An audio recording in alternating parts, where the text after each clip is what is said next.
It's time to start the European season for F1, and we're starting it off in Imola. Perhaps the final time, at the very least for now. The Emilia Romagna Grand Prix is going to host F1 as well as F2 and F3. Welcome to this video, we're going to go through it all. Starting off with the timings, I'm going to give it in local time. If you're in the UK, you just add an hour on. So we'll go through the Friday, for example. F3 practice at 9:55, F2 practice at 11:05, F1 FP1 at 1:30.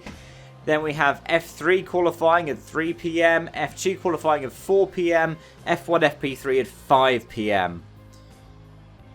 It does UK time, that means that it is going to be a 9 o'clock start for F3 practice, 11 o'clock for F2, followed by F1 at about 12:30, F3 qualifying at 2 o'clock, F2 qualifying at 3 o'clock, and F1's FP2 at 4 o'clock.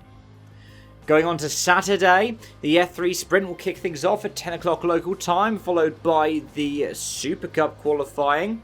But we also have the F2 sprint at 2 PM local time. Whilst in the middle you have F1 FP3 at 12:30. F1 qualifying is going to be at 4 PM and that ends the Formula action for the day. In UK time, that means 9 o'clock in the morning for F3 sprint, 1 PM for the F2 sprint, and then for F1, FP3 is at 11:30 AM and qualifying is at 3 PM. On the Sunday, day of the Grand Prix, the feature race starts at 8:30 local time. That's going to be an early start for F3. F2's feature race is at 10 AM, followed by a Super Cup race at 11:30 and the F1 Grand Prix at 3 PM local time. If you're in the UK, it's an even earlier start if you wanted to watch all of this. F3 will be at 7:30, F2 will be at 9 o'clock, and the Grand Prix starts at 2 PM. And in terms of the weather, whilst there is a chance of precipitation, I think it peaks at around 30-35% around the time of the Grand Prix. We're not expecting particularly cold weather. We're expecting relatively spring weather for Europe. 18 degrees the high on Friday, 21 on Saturday and 23 on Sunday.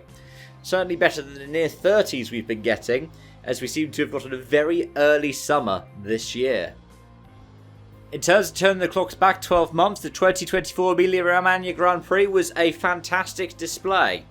We saw Verstappen ahead of Piastri and Norris in qualifying, though Piastri ended up being demoted because he impeded Kevin Magnussen in Q1.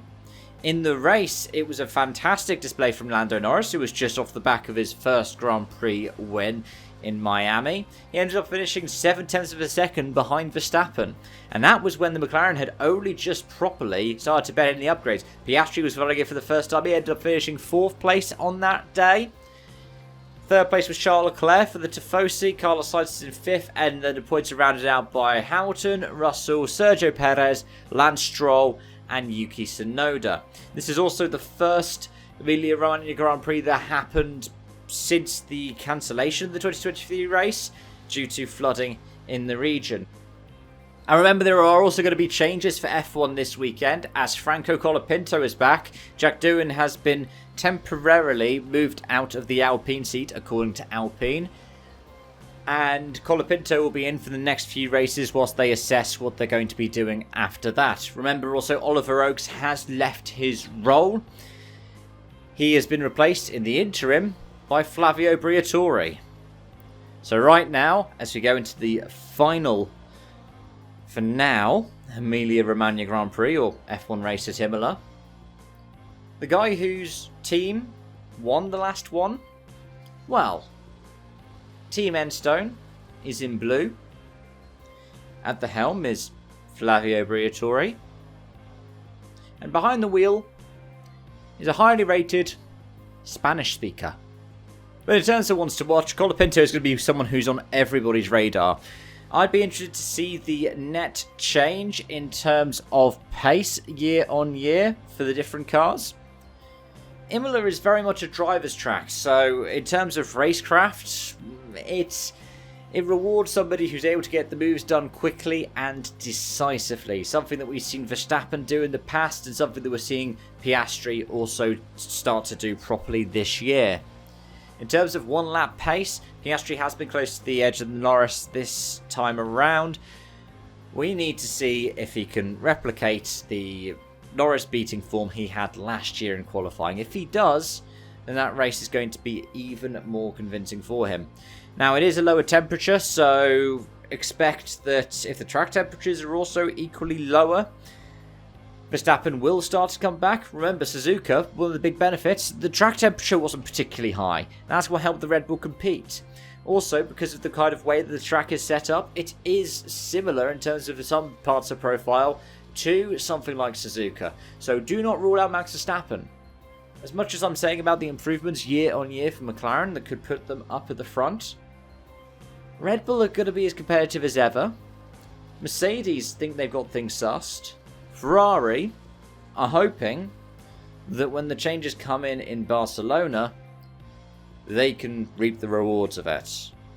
Though, the last race, at least for now, for the Tifosi at essentially Ferrari's home track, it would be great to see the Scuderia at the very least on the podium. If not, a double podium. If it's a 1-2, I don't think it matters which one wins, does it? Autos already gotten one win in the sprint in China. Leclerc hasn't won yet this season, but Tifosi would love it, wouldn't they? But anyways, those are my thoughts, those are my views, those are my feelings. Let me know yours in the comment section down below. Thank you so much for watching and joining, folks, and until next time, it's bye-bye for now.